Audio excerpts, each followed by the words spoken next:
Hey guys, what's going on? James here, and this is the second video that I'm making talking about where the Tampa Bay Buccaneers are heading into the bye week and how in the world they got to where they are today. Today we're talking about the players because while I mentioned the coaching staff and how it has been a big issue, especially Todd Bowles' side of the football, the defense, and he is the head coach of your football team, so he is going to get a lot of flack for that. We got to talk about execution as well because I said this in the coaches video and I'll say it here. I personally don't believe Todd Bowles is the sole reason. Of course not, right? There's always never a sole reason for why something is the way it is. And in the Bucs case, it's not just Todd Bowles and his play calling and maybe his conservativeness in terms of clutch situations. The players have a hand in this as well. Okay, they do. They have not been able to execute in some situations. Starting off with the offensive side of the ball. Firstly, I will say this, like the offensive side of the ball has had a lot of positive things going for it this year. It really has been a bit of a breath of fresh air. Baker Mayfield did have a stretch where he was throwing a lot of picks. I think he had like 7 picks in 3 games. That has not been great, but he's still tied for the league lead in passing touchdowns right now with 24. He has been playing with a winner's mentality. I really, really do believe that. And when you look around this offense, at least in terms of your starters, you're seeing a lot of guys step up. I really do believe that. Bucky Irving, Rachaad White, Sean Tucker, if they used him more, have all stepped up in that running game tremendously. Cade Otton has stepped up beautifully in the absence of Chris Godwin and Mike Evans, as have the running backs. We've seen a lot more targets and yards for Rachaad White and Bucky Irving. Sterling Shepard looked like a very solid veteran addition who is kind of playing to his role. He's not going to be a guy who's going to go out there and get you 100 yards per game, but he may get you 30 to 40. And for a guy who's 31 years old and was basically all but retired before he joined the Bucs, I think that's fine. The offensive line, I think, has been playing pretty solid this year, especially in run blocking. Where they struggle a little bit is with clutch time blocking, and that's where the offense struggles, is not being able to execute in clutch moments. Okay, Baker Mayfield, 0 game-winning drives this year, 0 fourth quarter comebacks.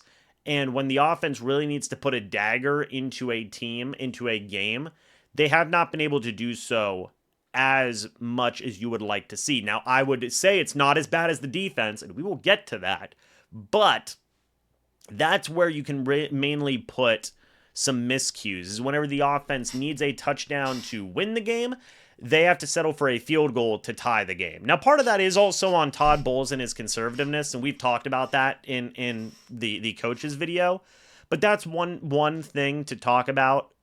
Secondly, the backup wide receivers have not been good.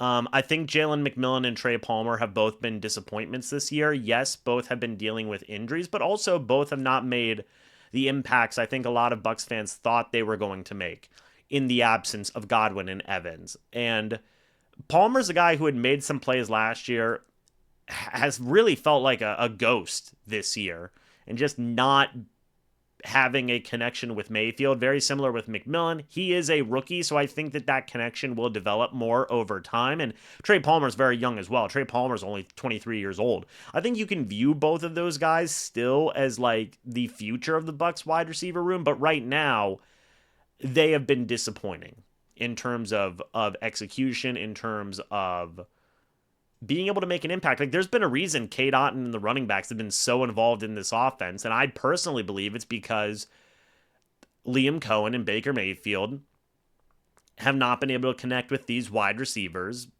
Maybe they're not getting separation. Maybe they're not. Maybe it's a combination of things, right? Maybe it's learning the offense. Maybe it's growing pains for being young players, whatever it may be. That's where you're seeing struggles, right? Or in these young wide receivers. You could throw Raheem Jarrett and Ryan Miller in there as well. And look, these guys shouldn't even necessarily be in these positions. Injuries have taken their toll on the offense with your 2 star wide receivers being out for multiple weeks, if not the season in the case of Chris Godwin. So, like, this isn't where you envision these guys being. But things happen in the NFL, and we've seen moments where young players, rookies, whatever it may be, step up and rise to the occasion. And at least in terms of the Bucs wide receiver room, nobody's been able to set themselves apart after Evans and Godwin went down, and that is disappointing. That is. I mainly want to focus on the defensive side for this because it's been a big issue. Chase McLaughlin's been great, by the way, in terms of execution, but defensively, there's a lot to dive into with this. I'm just going to go from the front of the defense up, okay? Defensive line.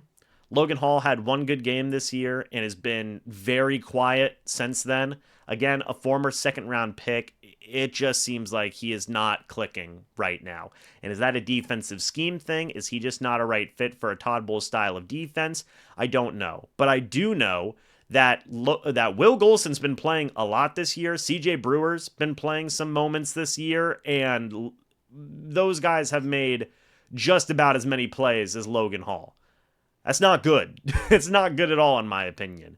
Vita Vea has had good moments. He does lead the team in sacks so far going into the bye week with 5, but he can't do everything by himself. Kalijah Kancey has had some good moments, but he's also had to deal with some injuries. If he could stay healthy for a whole season, and if he was healthy for the whole first half of the season, you'd probably feel pretty good at where he's at. I would say the biggest bummer is Logan Hall along that defensive line right now. Greg Gaines has been fine. Will Golston is what he is, which is a 32-year-old vet who's probably playing way more than he should be playing right now, in my opinion. Part of that is because, one, Kalijah Kancey's been hurt. 2, Logan Hall just isn't executing that well. Also, why Greg Gaines has been playing more. The linebacker group, these dudes can't execute. Now, Levante David, it's 34, 35 years old, man. And I will say, he has looked slower this year. And that hurts to say. That does hurt to say. But he has looked slower this year. It is what it is. You call it, you call a spade, man. He can't do everything himself. He could when he was like 27, 28. He's 34 or 35 now. He can't do everything himself. I still think he's a strong leader. I still think he is a good player. But he can't do everything himself. KJ Britt, JJ Russell, whoever's in it, inside linebacker number 2, it's not working. And that's going to be something where the guys that are there are the guys that are there.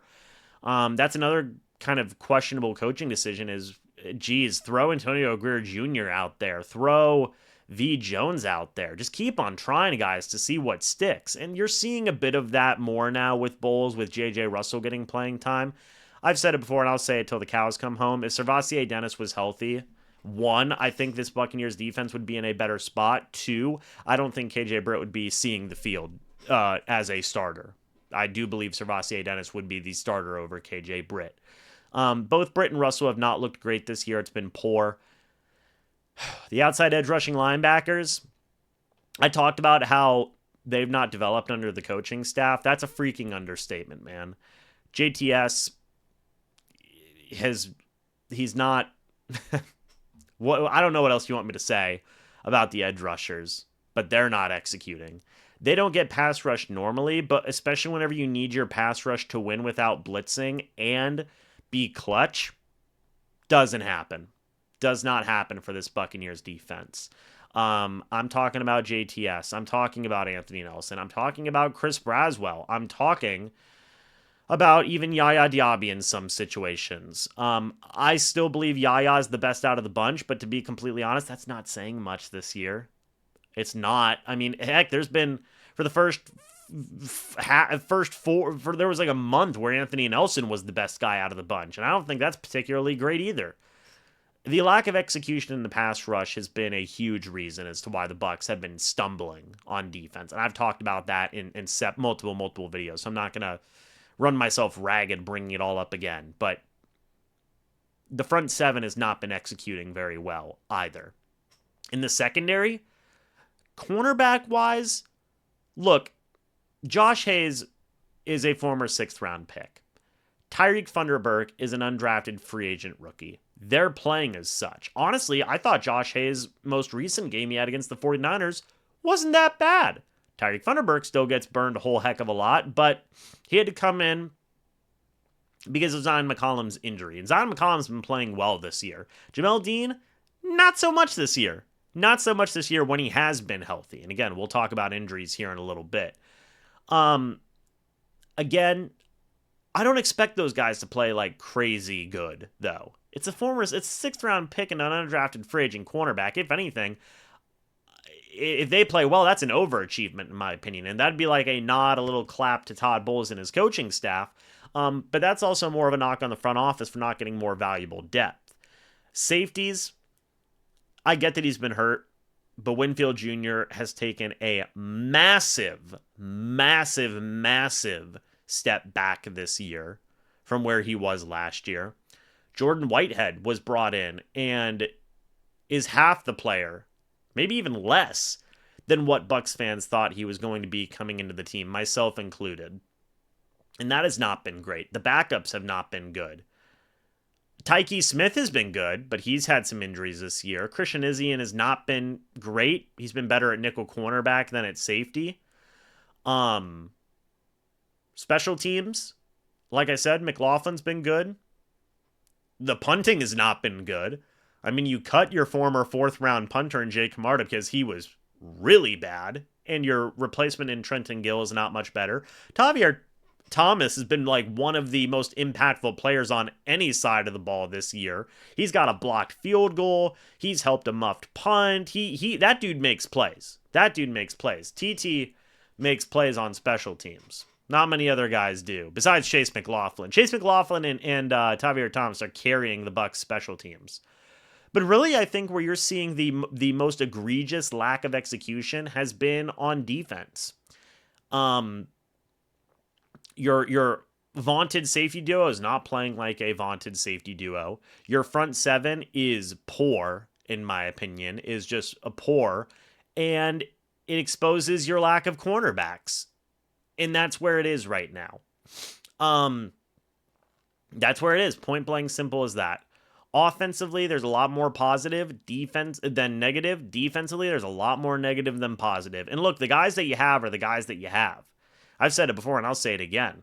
You're not going to drag Xavier Howard into here and say, all right, bro, cornerback 1, go get it. And he's going to get 7 picks in the final half of the season. I mean, gosh, they're talking about, you hear Todd Bowles, he's like, hey, Troy Hill going to come up and give a veteran presence. Like, that's where they're at, man. That's where they're at. But execution's been a big issue for the Bucs this year with players. In clutch moments, defensively especially. And part of that is on the play calling. Part of that is on just lack of basic fundamentals in clutch moments on the defensive side of the ball from some of your star players. In Levante David, in Jordan Whitehead, in Antoine Winfield Jr., heck, even in Zion McCollum in 1 or 2 instances. Now, I think McCollum, you honestly could make the argument that McCollum's been the best defensive player this year on the team. But even he has recently had a lapse or two, a bad game here or there. So the execution's been poor. It is. And I needed to make this video just to kind of dive into it to say, hey, yes, the coaching staff has not been good. Situational execution and really just general execution from the players has been very bad as well. And I felt like that was worth talking about. But guys, let me know your thoughts and opinions about some of the players that I've been talking about. What players do you think I may be right about? What players do you think I might be wrong about? Let me know your thoughts and opinions. I'd love to hear them down in the comments section below. Thank you guys so much for watching. Hope you all enjoyed. As always, guys, I will see you all in the next video or the next live stream. But until then, and as always, guys, goodbye for now. See you soon, and go Bucs.